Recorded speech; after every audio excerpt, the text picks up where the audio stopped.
Բարև ձեզ, մեդիա կենտրոնում այսօր տեղի կունենա հարցազրույց հակակոռուպցիոն կոմիտեի նախագահի թեկնածուների ընտրության համար ձևավորված խորհրդի անդամ Դանիել Իոաննիսյանի հետ, ով կղեկավարի հակակոռուպցիոն կոմիտեն մրցույթի արդյունքներ թեմայով։ Բարև ձեզ, պարոն Իոաննիսյան, շնորհակալ եմ հրավերն ընդունելու համար։ Եվ այսպես 3 մարտի 10-ին տեղի ունեցավ հակակոռուպցիոն կոմիտեի նախագահի թեկնածուների ընտրության մրցույթ։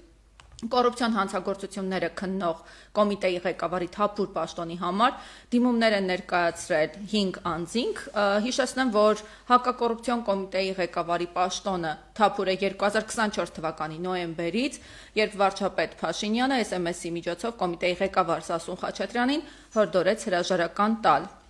Նաև նշեմ, որ հակակոռուպցիոն կոմիտեն գործում է 2021 թվականի վերջից, առաջին ղեկավարը Սասուն Խաչատրյանն էր, որը մոտ 3.5 տարի պաշտոնավարեց։ Պարոն Իոաննիսյան, կխնդրեմ ներկայացնեք նախ մրցույթի արդյունքները, նաև կիսվեք ինչ-որ չափով տպավորություններով, ինչպես անցկացվեց, խնդրեմ։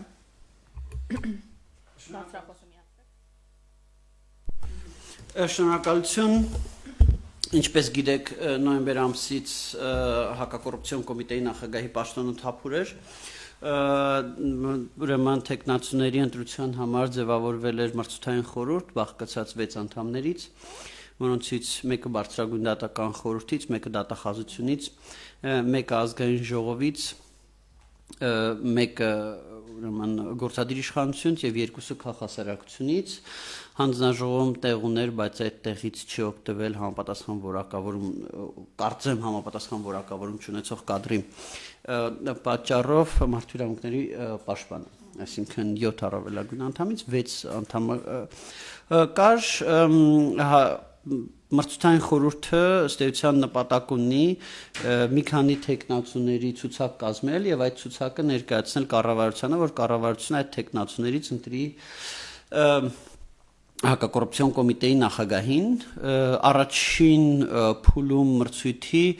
մեկ թեկնածու էր միայն դիմել, ԱԱՑ գլխավոր վարչության պետ Ռաֆայել Երիցյանը, ով բարեվարկության բավարար շեմը չհաղթահարեց եւ ըստ էության մրցույթը նորից դրա համար հայտարարվեց, երկրորդ փուլը արդեն ավելի մրցակցային էր, դիմել էին 5 թեկնածուներ, 5 թեկնածուներից առաջինելով ասեմ 3-ը հաղթահարեցին բարեվարկության շեմը եւ ուրեմն ներկայացվեցին կառավարությունը այդ 3-ից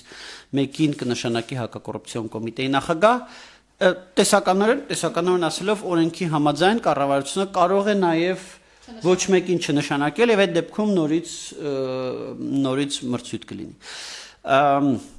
3 թեկնածուներն են մասնավորապես Արթուր Նահապետյանը, Գեորգ Քոչարյանը եւ Պետրոս Մարտիրոսյանը ուրեմն մի քիչ երևի վիճակագրական պատկեր ներկայացնեմ, ուրեմն 5 թեկնածուների մասով 5-ից 3-ը ունեին քննչական փորձ, 4-ը ունեին դատախազական փորձ, 2-ը աշխատել էին նաև մասնավոր ոլորտում, բոլոր 5-ը պետական ոլորտում աշխատանքի փորձ ունեին, ուրեմն 2-ի բարեվարկությունը բացասական էր, 3-ի բարեվարկությունը կոռուպցիայի կանխարգելման հանձնաժողովի տված դրական էր, 2-ը 5-ից ունեին հենց հակակոռուպցիոն գործունեության նեղ մասնագիտացված փորձ, այսինքն կոռուպցիայի դեմ հենց իրավապահ համակարգում կոռուպցիայի հակազդման մասնագիտացված փորձ եւ մեկը ըստ էության դատական համակարգում կոռուպցիայի հակազդման փորձ ուներ եթե սա նաև հետաքրքիր տվյալ է 5-ից 4-ը իրենց իրավապահ մարմիններում կարիերան սկսել էին վաղուց նախքան հեղափոխությունը, մեկը սկսել էր կարիերան հեղափոխությունից հետո վիճակագրական մասով թերևս այսքանը ի սկզբանե եղել են 5 թեկնածու, բոլոր 5-ի փաստաթղթերը որակվել են որպես ամբողջական, փաստաթղթերի հետ կապված խնդիր ոչ մեկ չի ունեցել Եթե անդրադառնանք չափանիշներին, ինչ չափանիշներով են գնահատել հանձնաժողովի ղեկավարի թեկնածուներին։ Հիմնականում կար 3 բաղադրիչ Երեք բաղադրիչներն էին անձնական որակները, բարևարկությունը եւ ուրեմն մասնագիտական գիտելիքները ստուգվում էին հարցատոմսի միջոցով, այսինքն հարցաթերթեր քաշում, տեխնացուն եւ դրա վերաբերյալ ներկայացնում իր թեմայի վերաբերյալ իրավական թեմայի վերաբերյալ ներկայացնում էր իր դիրքորոշումները պատասխանում էր խորհրդի անդամների հարցերին։ Ես ասեմ, որ օրենքը չի նախատեսում, որ հակակոռուպցիոն կոմիտեի նախագահան պարտադիր պետք է իրավաբանի կրթություն ունենա եւ իրավաբան լինի, եւ սա հատուկ է արված, որովհետեւ կարեւոր է, որպեսզի չսահմանափակվի միայն իրավաբաններով եւ այդտեղ կարող են լինել օրինակ փողերի լվացման դեմ պայքարի փորձ ունեցող անձինք, բայց բոլոր 5 տեխնացուներն էլ իրավաբանական կրթություն ունեին։ Իսկ սկզբանե եթե 5 տեխնացուներին, անդրադառնանք դիմելիությունը ընդհանրապես ինչպես եք գնահատում։ Դուք ձեր խոսքում նշեցիք, որ սկզբում օրինակ 1 տեխնացու է ընդամենը եղել, որը չի հաղթահարել։ Սկզբում կար 1 տեխնացու, սկզբից կար 1 տեխնացու եւ այդ 1 տեխնացուն կարծում եմ ինչ որ հանրային ընկալում կար, որ ամեն ինչ կանխորոշված է։ Եվ շատերը հավատում էին, միգուցե նաև այդ 1 տեխնացուն հավատում էին, որ ամեն ինչ կանխորոշված է եւ իմաստ չկա այս մրցակցության մեջ մտնելու, բայց փորձը ցույց տվեց, որ չէ, ոչինչ էլ կանխորոշված չի, եւ դա մարդկանց մոտիվացրեց, որպեսզի մարդիկ դիմեն եւ մրցակցություն ապահովվի։ Ես ուրախ եմ, որ երեք մրցութային խորհուրդը ըստ էության ուներ 5 տեխնացուներ, ընդ որում բավականին իրարից տարբերվող 5 տեխնացուներ, ես նաև դրա համար ներկայացրեցի այս վիճակագրությունը, եւ այդ 5 տեխնացուներից բավական լայն ընտրության հնարավորություններ ունեինք։ Այսինքն դուք ավելի չէիք սպասում, 5-ը բավարար էր։ Միգուցե կարող էր ավելին լինել, բայց 5-ը արդեն նորմալ է, 5-ը արդեն նորմալ է, 5-ը արդեն մրցակցային է։ Շատ լավ, նախկին փորձը հետաքրքիր է, ինչպես է խորհուրդը գնահատել հատկապես կոռուպցիոն հանցագործությունների հետ կապված, Բարևարկության առումով էլ նշեցիք, որ 2 բացասական է, չէ՞, եթե չեմ սխալվում, սա ինչ ազդեցություն է ունեցել։ Գիտեք, ես հիմա չեմ կարող ասել, իրավունք չունեմ ասելու, թե կոնկրետ որ տեխնացուներն էին, որ դրական կամ բացասական բարևարկություն ստացան, բայց բարևարկության եզրակացությունը թեև ուրեմն խորհրդատվական կարծիք ունի խորհրդի եւ խորհրդի անդամների համար, բայց ես կարծում եմ, որ բոլոր խորհրդի անդամներն էլ իրենց գնահատականներում նաեւ որոշ չափով, էական չափով առաջնորդվել են կոռուպցիայի կանխարգելման հանձնաժողովի տված եզրակացության հետ։ Շատ լավ, կան հարցեր։ Բավականին սուր հարցեր գալիս, երբ որ երեք լսում ենք եւ հետաքրքիր է ձեր գնահատականը, մասնավորապես 3 շեմը հաղթահարած տեխնացուների մասով ինչ խնդիրներ եք դուք տեսել, որ հարցերի վրա եք ուշադրություն դարձնում եւ մինչեւ այս պահը որոնց վրա եք շարունակում շեշտադրում անել, որ դրանք խնդրահարույց են։ Շնորհակալ եմ։ Մենք ինչպես ասացի, վերջում որոշում ստորագրեցինք ներկայացնելու 3 տեխնացուների ցուցակը կառավարություն։ Ես այդ որոշման հետ կապված նաև հատուկ կարծիք ներկայացրեցի, որ այլևս որոշման անբաժանելի մաս է, եւ հատուկ կարծիքում անդրադարձա մասնավորապես Պետրոս Մարտիրոսյանի, ուրեմն Պետրոս Մարտիրոսյանի բարևարկության գնահատմանը, որտեղ ես սենց ասեմ, մի քիչ տարաձայնություններ ունեմ խորհրդի մյուս անդամների հետ եւ մեր գնահատականները բավականին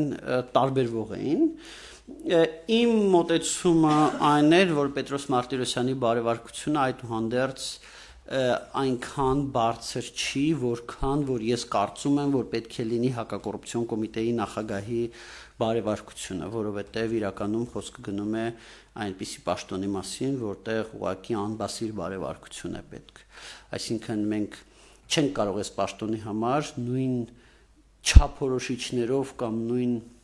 սանդղակով նայել, ինչ որ նայում ենք մի շարք այլ պաշտոնների համար բարևարկությունը։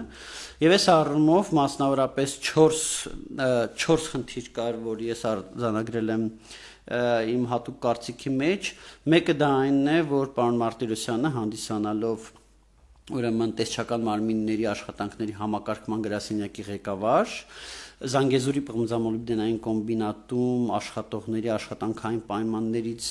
դժգոհելու ցույցերի ֆոնին Մոսկվայում մասնակցել է կոմբինատի տնօրենի ծննդյան արարողությանը, ծննդյան այդ party-ին, sense ասած։ Հաջորդն այն է, որ նա տարիներ առաջ հանդիսանալով Լոռվա մարզի դատախազության դատախազ դատարանում քրեական գործով ներկայացրել է Կարեն Կունգուրցևի մեղադրանքը, անտեսելով էական դատավարական խախտումները, որոնք ակնհայտորեն երևում էին եւ կային քրեական գործում, որոնք քննիչի կողմից արված շատ լուրջ խախտումներ էին եւ ի վերջո իհարկե Կունգուրցևը արդարացվեց դատարանի կողմից, դատարանը կայացրեց մի լրացուցիչ որոշումը ստեղ իմ ձեռքի տակ է նայել, ճիշտ է, մի քիչ նշումներով, բայց մի շարք դատավարական կոպիտ խախտումներ էր դատարանը արձանագրել եւ ինձ համար մտահոգիչ է, որ պարոն Մարտիրոսյանը լինելով այս գործով դատախազ չէր տեսել կամ տեսել, բայց ոչինչ չէր արել այս ուրեմն խախտումների հետ։ Երրորդը վերաբերվում է նրան, որ ինքը խնայողությունները պահում է կանխիկ, սա կոռուպցիայի կանխարգելման հանձնաժողովի կողմից եւս համարվում է լրացուցիչ ռիսկային հանգամանք, թեև մենք գիտենք, որ շատ պաշտոնյաներ են կանխիկ պահում, բայց նորից մենք չենք կարող հակակոռուպցիոն կոմիտեի նախագահին վերաբերվել այնպես, ինչպես վերաբերում ենք այլ պաշտոնյաներին, ու նաև իմ գնահատականով չի կարողացել պատշաճ հիմնավորի, թե 2017 թվականին ինչպես արդեն ունենալով միայն դատախազի աշխատավարձ, որ այն ժամանակ այդքան էլ բարձր չէր, մեղմ ասած կարողացել է կուտակել 6 միլիոն դրամի խնայողություն։ Նորից 6 միլիոն դրամը դա, չգիտեմ, օլիգարխի հարստություն չի, դա ինչ որ նենց զանգվածային թալանի մասին մեղմ ասած չի խոսում, բայց կրկին մենք խոսում ենք հակակոռուպցիոն կոմիտեի նախագահի մասին, որի բարեվարկության մակարդակը պետք է անբասիր լինի։ Եվ վերջինը դա այն է, որ ինքը մտերիմ ընկեր է մի ընտանիքի հետ, որտեղ ընտանիքի մի շարք անդամներ, այդ թվում իր ամիջական ընկերը, մի շարք կանխամտածված հանցագործությունների համար դատապարտվել են նախկինում, իր ընկերը ում անունով օրինակ իր բջջային հեռախոսի համարն է գրանցված նույնիսկ, հա, այդ կարգի մոտիկ ընկերը, եւ ինքը չէր էլ հերքում, որ ընկերն է նախկինում դատապարտվել է կողոպոտի համար, իսկ չգիտեմ, այդ ընտանիքի անդամները նաև ներգրաված են եղել մարտի 1-ին ջարդարություն անողների մեջ, այսինքն ըստ էության այն անձանց մեջ, ովքեր որ լեգիտիմ հիմքեր ստեղծեցին մարտի 1-ին արտակարգ դրություն մտցնելու համար, որովհետև մենք հիշում ենք, որ արտակարգ դրություն մտցնելու համար իշխանություններին պետք էր, որ մի քիչ ջարդարություն արվի, ինչ որ հրկիզումներ արվեն եւ ուրեմն այդ ընտանիքի անդամները ներգրաված են եղել դրա մեջ ու նաեւ քաղաքական չեզոքության մասով մի շարք հայտարարություններ եւ այդ հայտարարությունների բառապաշար, որ պարոն Պետրոս Մարտիրոսյանի ընկերը արել է, օրինակ թուրքական իշխանությանը պահող յուրաքանչյուր ոստիկան մի առանձին Թուրքիա արտահայտությունը ինձ համար անընդունելի է եւ ես չեմ պատկերացնում հակակոռուպցիոն կոմիտեի նախագահը կարող է ունենալ ընկերներ, ովքեր ոստիկանների մասին նման հայտարարություններ են անում։ Ես սա կարողանայի անտեսել, եթե պարոն Մարտիրոսյանը ամեն դեպքում հարցազրույցի ժամանակ գոնե ասեր, որ դատապարտում է այս հայտարարությունը, բայց նման բան ես պարոն Մարտիրոսյանից չլսեցի։ Շատ ոչ մի կերպով պարոն Մարտիրոսյանի արտահայտները չբավարարեցին, մասնավորապես ձեզ։ Չէ, ինձ չբավարարեցին, կային ինչ-որ հարցադրումներ, որոնց մասով պարոն Մարտիրոսյանը արձագանքեց եւ արձագանքները բավարարեցին, դրանք բնականաբար իմ հատուկ կարծիքում չեմ նշել։ Իսկ մյուս տեխնացուների մասով։ Մյուս տեխնացուների մասով որոշ մտահոգություններ կային, օրինակ ուրեմն քննչական կոմիտեի ներկայիս փոխնախագահի մասով մտահոգություններ կային վերջերս կայացրած իր մի դատական որոշման հետ կապված կամ Գևորգ Քոչարյանի մասով մտահոգություններ կային կապված իր ուրեմն վերջին մի տարում կատարած երթևեկության կանոնների խախտումների հետ, որովհետև այդ թվում կատարել է խախտումներ, որոնք որ պատահաբար կատարվող խախտումներից չեն, այսինքն ակնհայտորեն կանխամտածված կատարվող երթևեկության կանոնների խախտումներ են, օրինակ ղեկին ծխելը կամ չգիտեմ արագության սահմանափակումը 27 կմ/ժ-ով խախտելը դա պատահաբար չի արվում, դա կանխամտածված կատարվող երթևեկության կանոնի խախտում է։ Նաև եթե հնարավոր է ուժեղ կողմերը կան, որ կարող եք յուրաքանչյուրի համար առանձնացնել։ Ինչը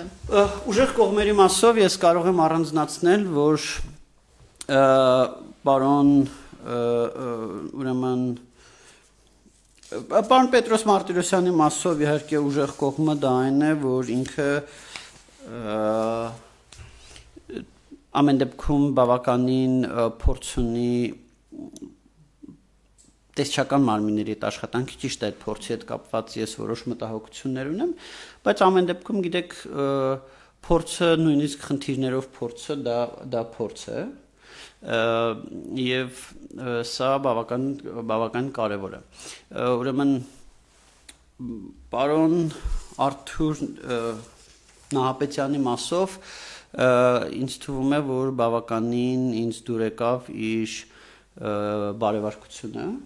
որտեվ ես ազնվությամբ ասեմ, մենք իր մասով բավականին շատ տեղեկություններ ենք փորձել մանգալ, ստուգել եւ որևիցե էական խնդիր չենք հայտնաբերել, հա։ Այսինքն այն, որ ինքը օրինակ հարցազրույցի ժամանակ ասում էր, որ ինքը մեքենա չունի, մենք այդ տեղեկությունը տարբեր ձևերով ստուգել ենք, պարբերաբար օրինակ այցելել ենք իրան պատկանող ավտոկայանատեղի, իր շենքի տակի, որ տեսնենք բնականաբար անակնկալ ժամերի, գիշերվա ժամերի, եւ տեսել ենք, որ այո, իրոք ավտոմեքենա չունի, հա, այսինքն մի շարք ստուգումներ են կարել եւ տեսել ենք, որ այո, իր ներկայացված տեղեկությունները բարեվարկության վերաբերյալ համապատասխանում են իրականությանը։ Պարոն Քոչարյանի մասով ինձ թվում է հիմնական ուժեղ կողմն այն է, որ ինքը մի քիչ, նախ ինքը չի վախեցել նույնիսկ ամենաթեժ ժամանակահատվածներում դե ֆակտո հետապնդում, թեև դա հետապնդում չի համարվում ապօրինի գույքի գործով վարույթները, բայց դա դե ֆակտո հետապնդում է իրականացնել այնպիսի ազդեցիկ մարդկանց մասով, ինչպիսին են Ռոբերտ Քոչարյանը, Սյունիքի նախկին մարզպետը, Սերժ Սարգսյանի եղբայրը եւ այլն, եւ նաեւ այն, որ ինքը մի քիչ պարփակված չի իրավապահ համակարգի ավանդույթներով, հա, ինքը դասական իրավապահ համակարգում շատ քիչ է ծառայել, ինքը հիմնականում ապօրինի գույքով է զբաղվել, որտեղ դրվածքը բավականին ուրիշ է եղել այդ վարչությունում, հա, այսինքն օրինակի համար այդ վարչությունն հենց դրվածք չի եղել, որ եթե ղեկավարը ասում է, անկախ նրանից դու դա կարող ես անել թե չէ, դու միշտ ասում ես այո։ Օրինակ տենց դրվածք այդ վարչությունում չկա, այդ վարչությունը որակապես տարբերվում է գլխավոր դատախազության, առհասարակ Հայաստանի դատաիրավական համակարգի այլ կառույցներից բավական որակապես տարբերվում է եւ ես որպես դրական կողմ համարում եմ, որ եթե այդ ավանդույթը հնարավոր լինի բերել հակակոռուպցիոն կոմիտե, կարող է օգտակար լինել, որտեղ մենք շատ գործերով տեսնում ենք, որ շատ գործեր գնում են հակակոռուպցիոն կոմիտեից գնում, այդ թվում աղմուկահարույց գործեր, հակակոռուպցիոն կոմիտեից գնում են դատարան, դատարանում փլվում են, եւ իմ կարծիքով դա նաեւ դրա արդյունք է, որ ոչ մեկի դուխը չի հերիքում, որ ասի, չէ ժողովուրդ, այս գործը մենք չենք կարող առաջ տանել։ Կամ այս գործը պետք է մի տարի էլ քննենք։ Այո, հասարակությունը պետք է սպասի, մենք այս գործը պետք է մի տարի էլ քննենք, որ հետո այս գործը չփլվի դատարանում։ Կամ առհասարակ այս գործով մենք դատարան չպետք է գնանք։ Դա ինչի հետևանք է պատճառը։ Դա, գիտեք, դա իրավապահ մարմինների մի քիչ խնդրահարույց ավանդույթների հետևանք է, տարբեր ավանդույթների։ Մի ավանդույթը դա այն է, որ առհասարակ իրավապահ մարմիններում չեմ կարող անել, ընդունված չի ասել, հա։ Եթե վերադասը ասում է, չգիտեմ, գնա X մարդուն դատի, չես կարող ասել, որ գիտես ոնց որ այդքան էլ հիմքերը չկան, ասում ես, այո, իհարկե։ Նույնիսկ եթե վերադասը, եթե եթե վերադասդ ոչ մի բացասական ռեակցիա չտա նրան, որ դու ասես, որ չես կարող, բայց նույնիսկ այդ դեպքում դու դա ասում ես, որովհետև դե ավանդույթն է տենց, ու հետո այդ ասածից ձեռը կրակն ես ընկնում։ Հետո այդ ասածից ստիպված ես ելնում միջև վերջ տանել, վախենում ես ինչ որ պահի գալ ասել գիտես, հարգելի վերադաս, այս գործը սենց չի կարա գնա։ Այս գործը սենց որ գնա վատ է լինելու։ Կամ կողքից նայող մեկը, հա, նույն համակարգի ներսում կողքից նայող մեկը, ասի ժողովուրդ, այս գործը սենց որ տանում եք, այստեղ կարող է վերջում խնդրեմ լինի, կարող է մատ քննարկենք այս հարցը կամ քննարկեք այս հարցը։ Այսինքն առողջ միջավայր ուժային մարմիններում շատ քիչ տեղերում կա, տարբեր տեղեր կա, նենց չի որ չկա։ Բայց շատ քիչ տեղերում կա, ու այդ շատ քիչ տեղերից մեկը հենց օրինակ ապօրինի գույքի բռնագանձման վարչությունն է, եւ իհարկե մյուս խնդիրը նրանումն է, որ իրավապահ մարմինների շատ ծառայողներ, օրինակ մասնավորապես միջև որոշակի ժամանակահատված ԱԱՑ քննչական դեպարտամենտում ծառայեցներ սովորեն, որ ինչ էլ տանեն դատարանը հաստատելու է եւ շատ մեծ մոտիվացիա չունեն լավ հիմնավորելու, բայց Հայաստանում իրողությունները փոխվել են, հա, Հայաստանում իրողությունները այլևս այն չեն, որ ԱԱՑ-ն ինչ էլ որ գրում է, դատարանը կնքում է։ Մենք դեռ իհարկե խնդիրներ ունենք այդ ոլորտում, բայց այդ աստիճանի չի։ Եվ այդ փոփոխությունների հետևից ոչ բոլորն են հասցնում, եւ շատերը ոնց որ իմ ծանոթներից մեկը ասեց, իրավաբանության փոխարեն ես ինչով են զբաղված, ուղղակի ինչ որ բան պետք է այս մարդուն դատել, գրենք դատարանը կհաստատի, հա։ Դու գնում են դատարանը չի հաստատում ու լինում այն ինչ որ լինում է։ Նաև սա է խնդրահարույց ավանդույթ, բայց այս ավանդույթը ավելի վերջին մի 5 տարում բավականին սղաճ ապրել է։ Շնորհակալ եմ, հարց կընտրեմ։ Բանը ասեմ, 3 տեխնացուները տարբեր գնահատականներ են ստացել, եւ հիմա մենք ասում ենք ներկայացնում են 3 տեխնացուներն կառավարությանը, որպեսզի կառավարությունը ընտրի, թե ով կդառնա հակակոռուպցիոն կոմիտեի նախագահ։ Արդյոք այդ գնահատականները հաշվի առնվում են, թե ով ինչքան միավոր է հավաքել, եւ խնդրում նաև ներկայացնենք ով է առավելագույն միավորները հավաքել, եւ նաև անդրադարձ, եթե իհարկե դա հրապարակային է, հանձնաժողովի կազմում, հա, ձեր գործընկերների հետ արդյոք երբ որ քննարկում եք ու ինչքան գնահատական եթե առանձին եք գնահատում, ինչ որ քննարկումներ կամ խնդիրներ ասեմ, մենք միջև էս նաև հաշվի առնելով նախկին խնդրահարույց որոշակի փորձը մանրամասն քննարկել ենք, թե ոնց են կանելու գնահատականները, որպեսզի կոնֆլիկտներ, վեճեր չլինեն եւ ամեն մեկս մեր համար գնահատում էինք եւ վերջում ուղղակի թվաբանություն էինք անում։ Սա ընթացակարգներ տեխնացուների մի մասով բավականին զուգամիտել են գնահատականները եւ բավականին մոտիկ էին իրար, կային տեխնացուներ, որոնց մասով գնահատականները էապես տարբերվում էին։ Օրինակ Պետրոս Մարտիրոսյանի մասով ես բարեվարկությունը գնահատել եմ 40-ից առավելագույն 40-ից 4, բայց եղել է հանձնաժողովի անդամ, որ գնահատել է 40-ից 40։ Եվ նաև սա է պատճառը եղել, որ ես Պետրոս Մարտիրոսյանի մասով հատուկ կարծիք եմ գրել, որ հստակ լինի, թե ինչի է այն մոտեցումը էապես տարբերվում։ Իսկ հանձնաժողովի այլ անդամներ եւս հատուկ կարծիք նշել են, գրել են այլ անդամներ։ Չէ, հատուկ կարծիք միայն իմ հատուկ կարծիքն է։ Իսկ այս պարագայում եթե հանձնաժողովը 3 ամբողջական կազմով լիներ, ըստ պատկերի կփոխվեր։ Ես կդժվարանամ ասել, թե եթե հանձնաժողովում 3-վա նիստին մասնակցեր նաև Անի Չատինյանը ինքը ինչպես կքվեարկեր եւ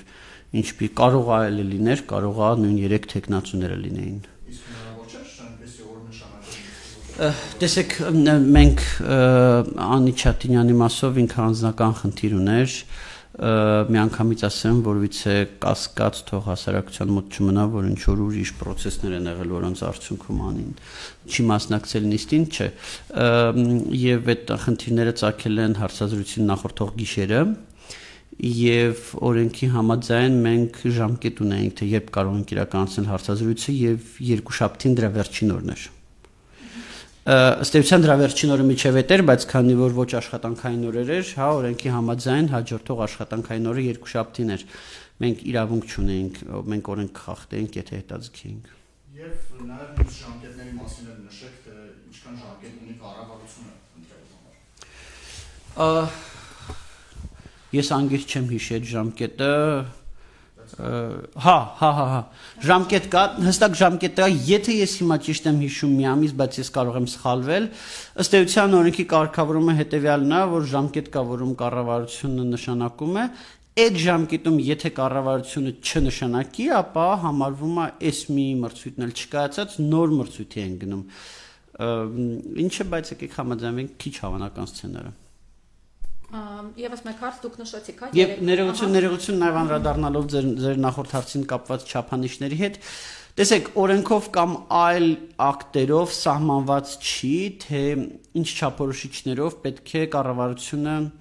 առաջնորդվի ընտրելիս, հա, որովհետև դա ամբողջությամբ թողնված է որպես կառավարության հայեցողական լիազորություն ու նաև այս առումով ինչ որ առումով հարցի հասցեատերը ես չեմ, այսինքն երբ որ կառավարությունը նշանակի X մարդուն, կարծում եմ կառավարությունը կամ վարչապետը կբացատրեն, թե ինչի են X մարդուն նշանակել եւ ոչ թե մյուս երկուսին։ Նույն շանսերում են թե ամենացածր հավաքած տեխնացուն, թե ամենաբարձր։ Իրավական առումով այո։ Ես չեմ բացառում, որ միավորների առումով առավելություն տրվի, օրինակ ավելի բարձր միավորներ հավաքած տեխնացուին, չեմ բացառում, կարա կառավարությունը կամ վարչապետը այդպես վարվի։ Կարա, բայց պարտավոր չի։ Հետևաբար ես կդժվարանամ պնդում անել։ Ինչ վերաբերվում է միավորներին, եթե իմ հիշողությունս չի դավաճանում, ամենաբարձր միավորները ստացել էր Արթուր Նահապետյանը, այնուհետև գոնե բարեվարկության առումով երկրորդ տեղում Գևորգ Քոչարյանն էր, երրորդ տեղում ուրեմն Պետրոս Մարտիրոսյանը, ով բարեվարկության համար անցողիկ շեմը 150 միավորներ, ով 154 միավոր էր ստացել։ Հարց ունենք նաև դեսարանից, պարոն Իոնիսյան, նշվում է, թե ինչպես է ստացվում, որ դուք կարողանում եք այդքան շատ տեղեկություններ հայթայթել, անգամ ավելին, քան կոռուպցիայի կանխարգելման հանձնաժողովը։ Տեսեք, կոռուպցիայի կանխարգելման հանձնաժողովը ունի իր գործիքակազմը եւ սահմանափակված է իր գործիքակազմով, ինչպես գիտեք, սահմանադրության 6-րդ հոդվածի համաձայն պետական մարմինները կարող են իրականացնել միայն այնպիսի գործառույթներ, որոնց համար պատվիրակված են համապատասխան պատվիրակված են օրենքով կամ այլ իրավական ակտերով։ Մենք այդպիսի սահմանափակում չունենք։ Մենք կարող ենք անել ամեն ինչ, ինչ որ կոպիտ ասած ապօրինի չի։ Եվ այս առումով իհարկե մեր ձեռքերը ավելի բաց են։ Կոռուպցիայի կանխարգելման հանձնաժողովը չի կարող գիշերը գնալ եւ նայել, այլ X տեխնացուի ավտոկայանատեղիում կա մեքենա կանգնած, թե չկա մեքենա կանգնած։ Իսկ Y տեխնացուն, որ մեքենան օգտագործում է, այդ մեքենայի վրա ձմեռային անվադողեր են, թե ձմեռային անվադողեր չեն, հա, օրինակի համար եմ ասում։ Կան շատ բաներ, որոնք մենք կարող ենք անել, բայց կոռուպցիայի կանխարգելման հանձնաժողովը չի կարող անել, որտեղ իրանք դրա գործիքակազմը չունեն, իրանք դրա լիազորությունները չունեն։ Սա մի կողմից, ընդ որում նաև օրինակ հարազատների, ընկերների մասով շատ բաներ վերհանելու առումով կրկին կոռուպցիայի կանխարգելման հանձնաժողովը սահմանափակված է։ Օրինակ պարոն Բատիկյանի որդու կողմից 7 անգամ երթևեկության կանոնների խախտման ներողություն առանց վարորդական վկայական մեքենա վարելու մասով դա մենք ենք հայտնաբերել ոչ թե ԿԿՀ-ն, ուղղակի որտեվ ԿԿՀ-ն այդպիսի գործառույթ չունի, ԿԿՀ-ն պետք է հայտնաբերի տվյալ անձի կատարած իրավախախտումները։ ԿԿՀ-ն հայտնաբերել էր, որ տվյալ անձը ներկայացրել է, որ 2 իրավախախտում ունի տարվա ընթացքում, այնինչ ունի 29, բայց մենք նաև հայտնաբերել ենք, որ իր որդին էլ ունի եւս 7 ուրեմն 7 դեպք, որ առանց վարորդական վկայականի է վարել։ Սկզբունքային է հենց տեխնացուի խախտումները կամ ինչ որ բաներ, թե նաև ընտանիքի անձը։ Գիտեք, այստեղ ամեն ինչ։ Գիտեք, ստեղ ամեն ինչ, իհարկե, եւ դրա համար օրինակ իմ բազմաթիվ հարցեր դրա հետ կապված վերաբերվում էին հենց պարոն Բատիկյանի մասնակցությանը այդ խախտումներին։ Արդյոք ինքը տեղյակ է եղել, որ որդին իրեն պատկանող մեքենայով երթվեկության կանոնների խախտումներ է անում, առանց վարորդական վարում իր պատկանող մեքենան, հա։ Հիմա եթե ես ձեզ տամ իմ մեքենան, որ վարեք, ձեզ տամ ընտանիքիս անդամին տամ, հա։ Լավ, եթե ընտանիքիս անդամի դեպքում բնականաբար գիտեմ ով վարորդական ունի, ով վարորդական չունի, բայց լավ, մի անգամ տամ առանց վարորդական տուգանվի, երկրորդ անգամ տամ առանց վարորդական, դա նշանակում է, որ ես այդ պահվածքը խրախուսում եմ, ես այդ պահվածքի հետ օքեյ եմ, որ իմ մեքենան տալիս եմ, ասում եմ, հա, քշի որդիս, ոչինչ որ վարորդական չունես, քշի։ Սա մեկ եւ երկրորդը եկեք մի բան էլ հասկանանք, էլի։ Ինչպիսին կլինի հանրության վերաբերմունքը հակակոռուպցիոն կոմիտեին, եթե հանրությունը տեսնի, որ հակակոռուպցիոն կոմիտեի նախագահի որդին պարբերաբար առանց վարորդական վկայականի մեքենա է վարում։ Հանրությունը այդ հակակոռուպցիոն կոմիտեին լուրջ չի վերաբերվի։ Հանրությունը այդ երեք շատ տեխնացուների, բոլոր տեխնացուներն այդ հարցը տալիս էինք, թե ինչպես անել, որ հանրության եւ իրավապահների հարաբերությունները ավելի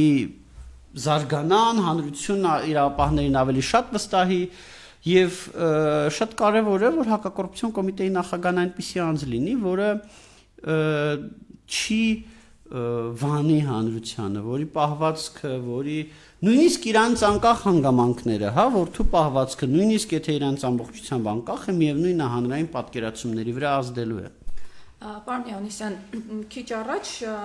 մեդիա կենտրոնում ժողովրդավարության վերաբերյալ քննարկում էր եւ ընդգծվեց այն հանգամանքը, որ կառավարությունը ավելի շատ հակված է իրեն լոյալ անձանց, հա, նշանակել եւ ոչ թե գնահատել պրոֆեսիոնալիզմը։ Այս պարագայում, երբ տարբեր այսպես գնահատականներ կան, հա, դուք նշեցիք բարեվարկությունը, անձնական փորձը, մասնագիտական, հա, ձեր կարծիքով ինչ երաշխիք, որ գործընթացի վրա կրկին այդ նույն մեխանիզմը ազդեցություն չի ունենա, հա, չի գնահատվի այդ լոյալությունը եւ ոչ թե մասնագիտական խնդրանք։ Գիտեք, այս հարցը մի քիչ պատմություն ունի եւ այս հարցը քննարկելիս մենք չենք կարող մոռանալ 2021 թվականի իրադարձությունները, երբ որ շատ սուբյեկտներ, որոնք օրենքի սահմանադրության եւ իրենց բնույթի իմաստով պետք է անկախ լինեին, բայց իրենք անկախ չպահեցին եւ դուրս եկան իշխանության դեմ։ Եվ այդ պահից իշխանությունը եկավ այն եզրահանգման, որը ես անձամբ չեմ կիսում, բայց իրանք դրանից հետո եկան այն եզրահանգման, որ պետք է այն մարմինները, որոնք որ պետք է չեզոք լինեն, որոնք որ պետք է անկախ լինեն, ավելի լավ է լինեն լոյալ իշխանությանը, քան թե լինեն լոյալ, օրինակ, չգիտեմ, ընդդիմությանը, հա, կամ նախկին իշխանությանը։ Բայց այստեղ ես պետք է ասեմ, որ իմ մոտեցումն այն է, որ կարելի է ունենալ մարմիններ եւ ինստիտուտներ, որոնք որևիցե մեկին լոյալ չեն, որոնք իրենց գործն են անում, որոնք իրենց պարտականություններն են անում եւ չեն ոչ լոյալ են իշխանությանը, ոչ լոյալ են ընդդիմությանը։ Այդպիսի ինստիտուտներ Հայաստանում, գիտեք, կան, նենց չի, որ Հայաստանում անհույս է նման ինստիտուտ։ Կենտրոնական բանկը, Հայաստանի Հանրապետության կենտրոնական բանկը բոլոր քաղաքական պրոցեսների ժամանակ իրեն պահել է քաղաքականապես նեյտրալ։ Ինքը իր դիրքում է, ինքը իր սահմանադրական ֆունկցիան է կատարել։ Հա, եւ ինձ թվում է կամ օրինակ իհարկե քաղաքասարակությունը կարևոր ինստիտուտ է, պետական, բայց մարմին չի, բայց քաղաքասարակության կազմակերպությունները կարողացան իրենց տեղը պահել եւ չդառնալ սրա կամ նրա կողմնակիցը 2020-21 թվականի քաղաքական ճգնաժամի արդյունքում։ Կամ մի շարք էլի կան, հիմա որ հիշենք, էլի կան ինստիտուտներ, որոնք կարողացան իրենց չեզոքությունը պահել եւ ցույց տալ, որ իրենք չեն սենց ասեմ, չեն ընկնում բաների հետևից, որոնց հետևից իրանք չպետք է ընկնեն, հա, չեն մտնում դաշտեր, որտեղ իրանք տեղ չունեն, հա, Որովհետև մի անգամ եթե դու դա անում ես, եթե մի անգամ, տեսեք, մենք ընտրությունների ժամանակ դիտորդություն ենք արել։ Դե մենք մի անգամ ընտրությունների ժամանակ որևիցե տեխնացուի կամ կուսակցության աջակցենք, այլևս երբեք մենք չենք ընկալվելու որպես անկախ դերակատար եւ մեր նկատմամբ վերաբերմունքը բոլորի վերաբերմունքը, իշխանության վերաբերմունքը, ընդդիմության վերաբերմունքը կարող է այդ պահին ինչ որ մեկը ոգևորվի եւ մեզ աջակցի, ասի, այ ինչ լավն եք, ես լավ քաղաքական ուժին աջակցեցիք, բայց այլևս երբեք մենք չենք ընկալվի որպես անկախ։ Հիմա երբ որ դատական համակարգը 2021 թվականի ճգնաժամի ժամանակ ԲԴԽ-ն հայտարարություն անում եւ ասում է, այ իշխանությանը պետք է ցույց տանք, էս ինչ են ինչը։ Երբ որ գեներալիտետը հայտարարություն անում, երբ որ մի շարք կարևոր ինստիտուտներ զգում ես, որ ուղղակի իրանց տեղում չեն աշխատում։ Հա, հայտարարություն չեն անում պրոակտիվ, բայց ոչ էլ աշխատում են, որտեվ դե հələ մի հատ տեսնենք ով է իշխանության գալիս, ով է այս քաղաքական ուրեմն խժդժությունների արդյունքում կներեք արտահայտությանց վերջ վեկալում, այդ վերջ վեկալացի կողմը բռնենք, այսինքն ամորֆ վիճակներում 21 թվականին որ իշխանությունը գնաց արտահերտ ընտրությունների, դրա հիմնական պատճառն էր, որ պետական համակարգին ցույց տան, որ իրանք լեգիտիմ են, որ իրանք են այս քաղաքական ճգնաժամի հաղթող, որովհետև պետական համակարգի շատ կառույցներ են որ դե հա որ իշխանությունը հանձնարարական է եկել, հա դե ջանեմ չի եկել, այսօր իրանց հանձնարարականն է գալի, վաղ կարող է, չգիտեմ, Քոչարյանը գա իշխանության, էլի։ Այսինքն սա մարդիկ շատ մարդիկ իրենց տեղերում չեն անում են, ինչ որ իրենք պետք է անեին։ Եվ դրա արդյունքում շատ ուժ լրատվամիջոցները շատ, ես մեղմ ասած չեմ ուզում բոլոր լրատվամիջոցներին ասեմ, շատ հեռու եմ այն մտքից, որ բոլոր լրատվամիջոցները, շատ լրատվամիջոցներ իրենց չեզոքությունը ոնց ասեմ, զոհաբերեցին 2021 թվականին։ Եվ դրանով լրատվամիջոցների նկատմամբ օրինակ հանրային վերաբերմունքը միջև հիմա չեն կարողանում վերականգնել եւ դրանով նաեւ վնաս հասցրեցին բարեխիղճ լրագրողներին, բարեխիղճ լրատվամիջոցներին։ Շատ լավ։ Բայց նորից ես ուզում եմ ասեմ, որ ես չեմ կիսում իշխանության մոտեցումը, որ ընդդիմության լոյալության այլընտրանքը միայն իշխանության լոյալությունն է։ Ես կարծում եմ, որ իշխանությունը պետք է միջոցներ ձեռնարկի, որպեսզի իրապես այն մարմինները եւ ինստիտուտները, որոնք պետք է անկախ լինեն։ Իշխանությունը պետք է միջոցներ ձեռնարկի, որ լրատվամիջոցները այդ թվում նաեւ օրինակ այնպիսի միջավայր լինի լրատվամիջոցների, որ անկախ լրատվամիջոցները զարգանան։ Եվ չառաջնորդվի են կանխավարկածով, որ լրատվամիջոցը կամ մերն է կամ մեր դեմ է, որ իշխանությունը կարող է այնպիսի միջավայր ձևավորել, որ մի շարք պետական մարմիններ, որոնք օրենքի համաձայն պետք է լինեն անկախ, դատախազություն, դատարաններ, իրապես անկախ լինեն։ Պարոն Յանիսյան, հակակոռուպցիոն կոմիտեի նախկին նախագահ Սասուն Խաչատրյանին SMS-ով հրաժարական տալու մասին Փաշինյանի որոշումը, հիշում ենք, բավական մեծ մտահոգություններ առաջացրեց։ Հետաքրքիր է այս իրադարձությունը արդյոք ազդեցություն ունեցավ նախագահի ընտրության գործընթացի վրա, ազդեցություն նաև այն առնչությամբ, որ դուք նշում եք, սկզբում մեկ տեխնացու էր, այսինքն որոշակի սահմանափակում։ Ես կդժվարանամ դրա հետ կապված փաստահեն պնդում անել, հավանաբար այո։ Հավանաբար ունեցավ ազդեցություն եւ միգուցե այն մարդիկ տեսականորեն ես այդպիսի մարդ անձամբ չեմ ճանաչում, չեմ հանդիպել, բայց միգուցե այն մարդիկ, որոնք որ կմտածեին դե լավ, հիմա ես գնամ արդյոք սա անկախ մարմին է, եթե իրոք անկախ մարմին լիներ կգնայի, բայց սա անկախ մարմին չի, որովհետեւ թե վարչապետը ասում է, ես ձեզ հորդորում եմ, որ հրաժարական տակ մարդ մի անգամից հրաժարական տալիս եւ առհասարակ մտնոլորտ այդպեսին է, դե չեմ ուզում գնամ։ Միգուցե, չգիտեմ, ես անձամբ չգիտեմ մարդու, որ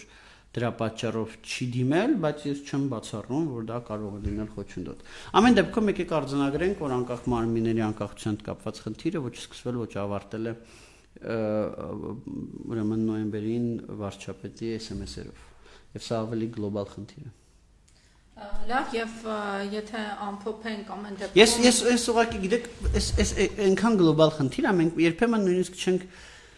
նկատում ինչքան մեծ խնդիր է, հա, կան տարբեր երկրների, ոչ միայն Ջարդ, ոչ միայն եվրոպական երկրներում անկախ մարմինների անկախության երաշխիքները բար։ Հարավային Կորեայում իրանց պետական արարողակարգով ամենաբարձր պաշտոնյաներից մեկը Կենտրոնական տրական հանձնաժողովի նախագահն է։ Կենտրոնական տրական հանձնաժողովի նախագահան, որ մտնում է որևիցե դահլիճ, այդ դահլիճում բոլորը, այդ թվում նաև ուրեմն հանրապետության ղեկավարը ոտքի են կանգնում։ Որովհետև իրանք համարում են, որ Կենտրոնական տրական հանձնաժողովի նախագահը դա անկախագույն մարմին է, որը ըստ էության վերջի խոսքն ասում այն մասով, թե ով պիտի լինի իրենց հանրապետության ղեկավարը, եւ այո, հանրապետության գործող ղեկավարը պետք է ոտքի կանգնի, երբ որ նման կարևորագույն անկախ մարմնի ղեկավարը մտնում դահլիճ։ Այսինքն սա տարբեր ձևերով անցալվում, տարբեր դրսևորումներ ունենում, դրսևորումներ sense նույնիսկ արարողակարգային դրսևորումներ սահմանադրական կարգավորումներում, դրսևորումներ նաև դրվածքում։ Շատ լավ, եւ որպես ամփոփում, կոռուպցիոն հանցագործությունները քննող կոմիտեն չունի ամիսներ շարունակ ղեկավար։ Արդյոք տեղեկացված եք, սա ինչ ազդեցություն է ունեցել։ Ու ինչպես դուք նշեցիք, թեև այդ բացասական սցենարը քիչ թե շատ բացառում եք, որ կառավարությունը չնշանակի դա ենթադրում է, որ նոր ընտրություններ պետք է լինեն։ Այս ձգձգումները ինչ ազդեցություն են ունենում։ Գիտեք, ցանկացած մարմնի ղեկավար չունենալը միամտություն կլինի ասել, որ չի ազդում այդ մարմնի աշխատանքի վրա եւ այդ մարմնի աշխատանքի էֆեկտիվության վրա, որտեվ հա դե պարզամարտիկ գնում են գործից գալիս են, գործերը քննում են, ուրեմն այնքան գործեր ունեն քննելու, որ հաստատ վստահ եմ այնտեղ անգործ մնացած մարդ չկա, բայց միևնույնն է գործի էֆեկտիվությունը ընկնում է, որտեվ շատ հաճախ այդ ավանդույթների, այդ բաների համաձայն մարդիկ շատ անկյունակարային հարցերով խուսափում են որոշում կայացնելուց եւ ասում են լավ, մի հատ կոռուպցիոն կոմիտեի նախագահն մեր կոմիտեի ղեկավարը նշանակվի, գա տեսնենք այս հարցում ինչ դիրքորոշում ունի, չսկսենք X ուղղությամբ շարժվել, հա, հետո գա ասի չէ, այս հարցում Y ուղղությամբ եք շարժվում, ընդհանրապես ով էր որ որոշեց որ պետք է X ուղղությամբ շարժվի, չհասկացա։ Այս հարցերը կա, հա, այսինքն շատ նենց բաներ մարդիկ վախենում են անել եւ դա Հայաստանի իրավապահ համակարգի ոնց ասեմ, իրավապահ համակարգերի ավանդույթներին հատուկ բան, այսինքն չես կարող մարդկանց դրա համար մեղադրես։ Եվ այն, որ հակակոռուպցիոն կոմիտեի նախագահի պաշտոնը թափուր է վերջին ամիս ու կեսը համարյա, ոնց ասեմ, այո, նաև ես իմ մեղքի բաժին ունեմ, որովհետև կարող է այլ գնահատական դնել Ռաֆայել Երիցյանին եւ ինքը հաղթահարեր անցողի քշեմը, բայց ես համարում եմ, որ ավելի լավ է 1.5 ամիս ավելի երկար տևի process-ը, 1.5 ամիս այո լինեն առանց կոմիտեի ղեկավարի, բայց վերջում կոմիտեի լավ ղեկավար լինի, քանց թե կոմիտեի այդքան խնդրահարույց ղեկավար լինի։ Ես ասեմ, որ 3 տեխնացուներից որ մեկին էլ կառավարություն նշանակի, յուրաքանչյուրն էլ էապես իմ գնահատմամբ ավելի լավ կոմիտեի ղեկավար կլինի, քան ուրեմն նախորդ տեխնացուն Ռաֆայել Երիցյանը։ Շնորհակալ եմ պարոն Յանիսյան։ Հիշեցնեմ մեդիա կենտրոնում տեղի ունեցավ հարցազրույց հակակոռուպցիոն կոմիտեի նախագահի տեխնացուների ընտրության համար ձևավորված խորհրդի անդամ Դանիել Իոնիսյանի հետ, ով կղեկավարի հակակոռուպցիոն կոմիտեն մրցույթի արդյունքներ թեմայով։ Շնորհակալ եմ, հաջողություն։